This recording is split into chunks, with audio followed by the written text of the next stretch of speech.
So today we're talking about how your wallet got to where it is today.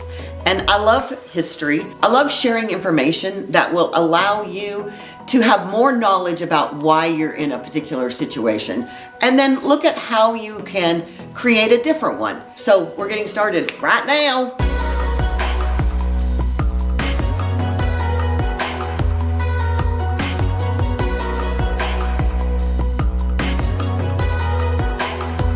Hey, I'm Debbie Dobbins, and I am the community ambassador for Wichita Falls. What does that mean? It means that I love Wichita Falls, and everything that I do is in that light. How can I serve my community so that you are more abundant and prosperous? Because at my core, I'm all about people recognizing that they are in charge of their own abundance and their own prosperity. So I'm starting a little series. I actually on one video probably say it's three videos. It's actually 4, because I want to set this up for you. And I just did a video as well about fact checking. Listen, there is a lot of information out there now in the world, on the internet and all of that. And a lot of you, I'm talking to you people that are watching news that has an agenda. I don't care what news program it is. News people, press, and all of the internet is about eyeballs, right? They're trying to get your eyeballs. So I'm gonna see if I can clear up some of the historical events that have created where we are today, but then where do we go from here? Because at the end of the day, there's no right way. There is your way, but it's also about your own personal experience. So, how did we get here? So there's a saying that they say history doesn't repeat, but it sure does rhyme. The reason that I feel like I have some authority on this is because I've lived through it. It isn't I've just studied it, it's that I've lived through it. Because in 1973, I graduated high school into a world of economic chaos. And it was building as I was under 18 years old. And I also lived in a household with a very conservative mother who was politically active. And so I heard about things from that perspective. And I pay attention to all of the story, not just one version of it. Because now in 2025, I don't have children, but if I did have grandchildren or I have great-grandnieces, they're facing an eerily similar challenge to what showed up in 1973. It's actually quite amazing, because being on the planet for this long, I've seen time after time after time what this government literally has done incorrectly, and it's not paying attention. And so here's the thing is that you and I've made mistakes in my financial health as well. So, but the thing is even if you do make mistakes, how do we recover from that? So let's explore why that we got set up in 1973, and then also now how it's impacting us in a very similar way in 2025.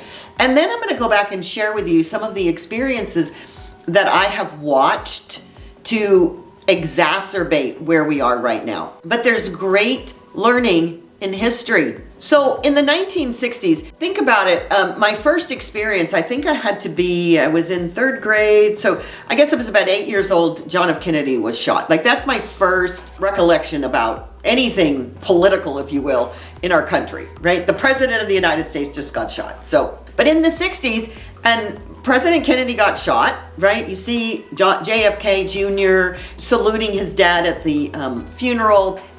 And the fact of the matter is that's when President Johnson took office. President Lyndon Baines Johnson, who was a vice president. I'm not going to say that vice presidents generally are not capable of taking over their boss's position, because apparently that's what they make a decision about to put them in office. But the fact remains, I think Johnson was a little caught off, on his heels.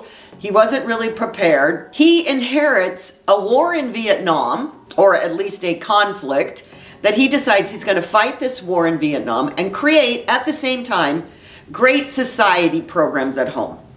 So people called this guns and butter back in the day. That's what they called the idea of massive government spending. Because here is the problem. And it's happened time after time after time after time. is that when you have massive government spending, you get a problem. Listen, I had massive spending when I lived in California in the beginning of the 2000s. And the problem became is that when the economy shifted, that massive spending that I had all the equity in my property to allay it, all of a sudden went away. So here's the challenge. If you get yourself in debt, which is what massive government spending is, then you've got to figure out a way to dig yourself out of the hole. You can't go on that way sustainably, and I will talk about bankruptcy in another video. But the problem is here's Lyndon. He's like spending like crazy, right? Does that remind you of anything? Sound familiar? Well, fast forward to 2020. This time, it was a war against COVID and trillions in relief spending. And like I said, I'm going to talk about the various decades about when this crazy spending started, because all this did was add insult to injury to the debt that we already had. It's the same exact situation, if you think about it, in the 1960s as it is in 2025. When you spend big, there's going to be consequences. The parallels are striking. Because in the 60s, in the Vietnam War and in the Great Majority, the Great Society, major deficit spending. Boom! Major. In the 2020s, COVID response and relief programs, trillions of dollars in spending. You cannot spend and print money without the consequences that I'll share in the next video. But here's the thing. The Fed has a blind spot. And the Federal Reserve is here to dictate monetary policy.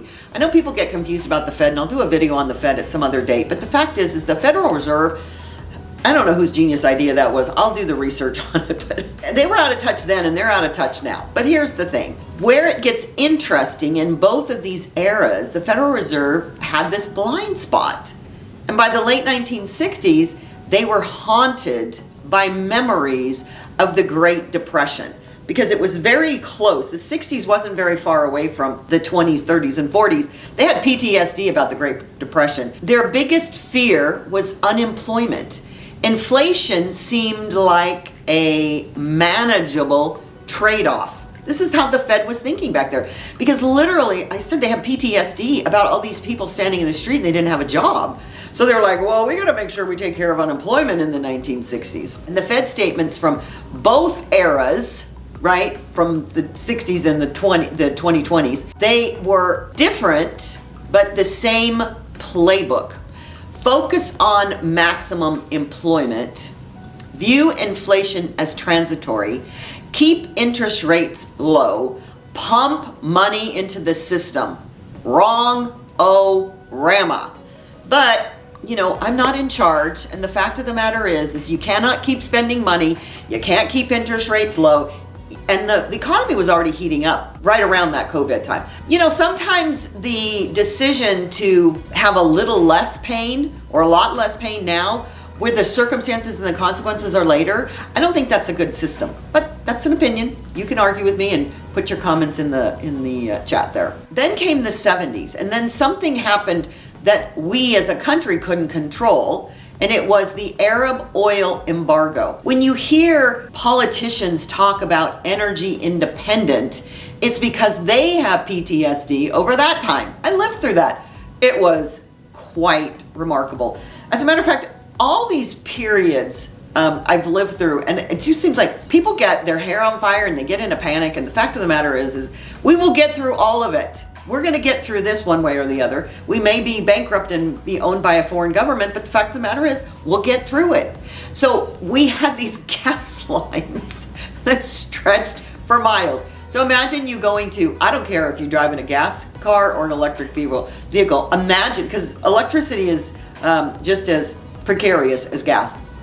But imagine you have to be in line for hours to get your car either charged or gas in it. It's not a fun day. I'm telling you, by 1979, the Iranian Revolution sent gas prices soaring again. So when we were back in the 70s and getting gas, not only the lines started getting really long, so the government decided that the great solution to that program is that you would only be allowed to buy gas on the days, odd or even days, based on the last number on your license plate in your car. Okay, somebody had a genius idea about that. I remember that. And so, you're going to the gas station, you just need to fill up and you go, oh no, I forgot I can't fill up till day after tomorrow, so I can't go anywhere. Today, Russia's invasion of Ukraine disrupted global energy markets. Different players, same result. Energy prices shooting up, no easy fix in sight. The thing was, I'm going to share about this from 1973 to today, about the things that have happened since then, because I wanted to set the stage for things. The wheels began to fall off the wagon literally in the 60s. Now, we did have problems. I can do a different video on the Great Depression and how that happened, because there's other actors and players at play here. But what's interesting is, if we don't learn from the past, we are destined to repeat it, not just rhyme it. Here's where the stories start to differ though. In June 2022, inflation hit 9%, eerily close to the 1970s levels, because they were very, very high at that time. But this time, the response was a little different, because the Fed in the 70s took nearly a decade before they got serious about fighting inflation. This time, and because we've had it happen so many times with this inflation since then, the Fed started raising rates aggressively as soon as inflation appeared. I disagree with that. That is what an AI research gave me. But the fact of the matter is that they waited too long. The economy was already heating up. I was in the middle of it, and it was great for me because I was selling real estate like crazy and the prices were off the chart. There was no lack of business, but the fact is they did wait too long. They didn't remember clearly enough the lessons of history. So we find ourselves now behind the 8 ball, and then we are now upside down like nobody's business. We're going to talk about, from my own perspective, from 1973 to today, why your wallet is where it is and where it's heading. Because we need to go back to 1973 over these next 3 episodes to explore how we broke free from the gold standard, why inflation became a monster, seriously, a monster, how we tamed it somewhat, and why these lessons matter more than ever. Stay tuned and stay with me, because I think it's going to be very enlightening if you begin to see things in the bigger scheme of things. And as I said, I'm so over sound bites about this is what this person is doing, this is what that person is doing, this is why we've gone to hell in a handbasket with one little sound bite. It's so much bigger than that. But also, if you follow me at all, you know that I'm all about abundance and prosperity. So when we look at this big picture, right, of this federal government that's running our lives and taking our money away from us. So I'll tell you a little story on the next video about how I ended up becoming a activist, which didn't serve me very well. But the fact is, I'll tell you that story because it's so important to realize that your life is not dependent on the federal government. Ooh, I'm gonna get kickback from that. But put it in the chat if you disagree with me and tell me why, because I'm always about feedback. But stay tuned for the upcoming video that's next, and I will share with you all of the things from 1973 to today that you should know and put in a context of why we are where we are and what we can do about it. Queen of Magic out.